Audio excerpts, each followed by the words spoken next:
दोस्तों गणेश चतुर्थी का त्योहार जो वो शुरू होने में है, महज कुछ घंटों का वक्त बचा और हो सकता है जब तक आप वीडियो देख रहे हो तब तक गणेश चतुर्थी शुरू भी हो चुकी हो। ऐसे में क्या आपके मन में ये सवाल नहीं आया कि गणपति स्थापना का मुहूर्त क्या है, गणपति स्थापना की विधि क्या है, पूजन के अंदर क्या क्या चीजें इस्तेमाल करें, पूजा की विधि क्या है, पूजा करते समय किन बातों का आपको ध्यान रखना है ताकि आप पर गणपति की मेहरबानी हमेशा बनी रहे। ये सब चीजें जानो। इससे पहले आपको ये पता होना जरूरी है कि देवों के अंदर सबसे पहले गणपति की पूजा की जाती है। चाहे शादी ब्याह हो, मुंडन संस्कार हो, गृह प्रवेश हो, कोई भी शुभ कार्य में गणपति जी को सबसे पहले याद किया जाता है। घर के प्रवेश द्वार पर भी गणेश की प्रतिमा मूर्ति लगाई जाती है। ऐसे में ये तो सभी को पता है कि 7 सितंबर को है गणपति स्थापना, जो कि अगले 10 दिन तक चलने वाली है। 10 दिन तक गणपति जी की पूजा की जाती है, गणपति को भोग लगाया जाता है और नाच गान किया जाता है। ऐसे में गणेश चतुर्थी के दरमियान कुछ गलतियां आपको भूल करके भी नहीं करनी, वरना बप्पा नाराज हो जाएंगे। सबसे पहले तो आपको बताते हैं गणपति स्थापना के शुभ मुहूर्त। अगर आप सुबह के समय करना चाहते हो तो 7 सितंबर को सुबह 8 बजे से 9:30 बजे तक, यानी कि 1.5 घंटे का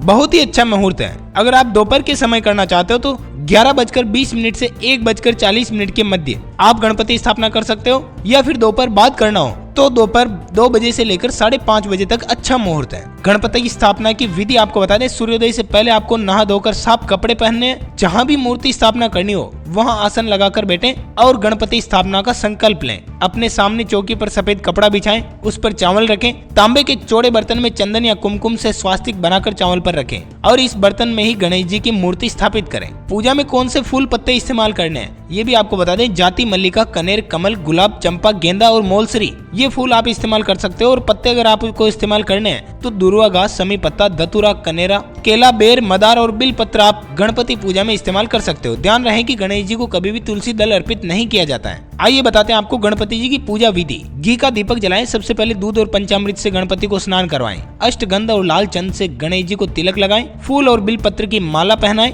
मिठाई का भोग लगाएं। लौंग, इलायची, केसर, कपूर, सुपारी, कत्थे वाला पान चढ़ाएं। आरती करके गणेश जी के पैर छुएं, प्रदक्षिणा करें और फिर दक्षिणा चढ़ाएं और अंत में आपको प्रसाद वितरण करना। लेकिन गणेश पूजा में कुछ बातों का ध्यान रखना है, जैसे कि तुलसी नहीं चढ़ानी है, पूजा में काले रंग के कपड़े न पहने, नीले रंग के भी न पहने। दुर्वा और मोदक के बिना पूजा अधूरी मानी जाती है। ऐसे में दुर्वा घास और लड्डू ये तो हमेशा होने ही चाहिए। और स्थापित की हुई मूर्ति को कभी बार बार हिलाएं नहीं, ना ही अकेला छोड़ें। बाकी आप चाहो तो गणेश जी के 3 प्रमुख मंत्र भी देख सकते हो, उनका अर्थ भी देख सकते हो। वक्रतुंड महाकाय सूर्यकोटि समप्रभ निर्विघ्नं कुरु मे देव सर्व कार्येषु सर्वदा। ये मंत्र तो आपको आता ही होगा। बाकी 2 मंत्र भी आपके सामने हैं। तो अपन ने 3 शुभ मुहूर्त जान लिए, गणपति जी की पूजा विधि, पूजन सामग्री वगैरह वगैरह। 7 सितंबर से चालू होने वाला ये पर्व 17 सितंबर तक चलेगा। एक चीज का विशेष ध्यान रखना है, गणेश चतुर्थी के दिन आपको चंद्र दर्शन नहीं करने हैं, अशुभ माना जाता है। हर साल गणपति जी की पूजा में नई मूर्ति का इस्तेमाल करें, पुरानी मूर्ति को विसर्जित कर दें। ऐसा नहीं कि इसी मूर्ति को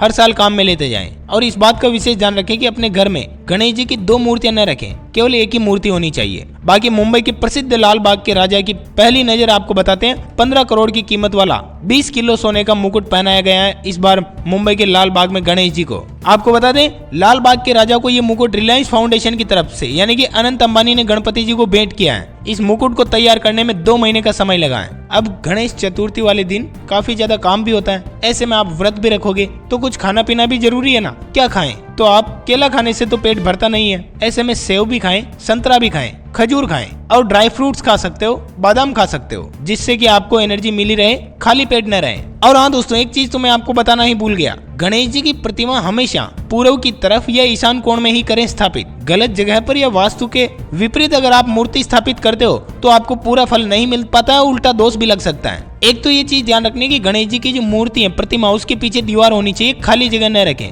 अगर खाली जगह है तो पीछे पर्दा वर्दा करके पैक कर दें। साथ ही इस बात का भी ध्यान रखें कि प्रतिमा दक्षिण, पश्चिम या नृत्य कोण के अंदर भूल करके भी न रखें। हमेशा पूर्व या ईशान कोण में ही स्थापित करें। तो दोस्तों, कैसी लगी आपको ये जानकारी बताना जरा नीचे कमेंट्स करके, और साथ ही शेयर करना अपने सभी दोस्तों, मित्रों, भाइयों, बहनों के साथ, ताकि उन तक भी काम की और रोचक जानकारी पहुंच पाए। अपन जल्द मिलेंगे नए वीडियो में नए टॉपिक के साथ। तब तक के लिए जय बप्पा की।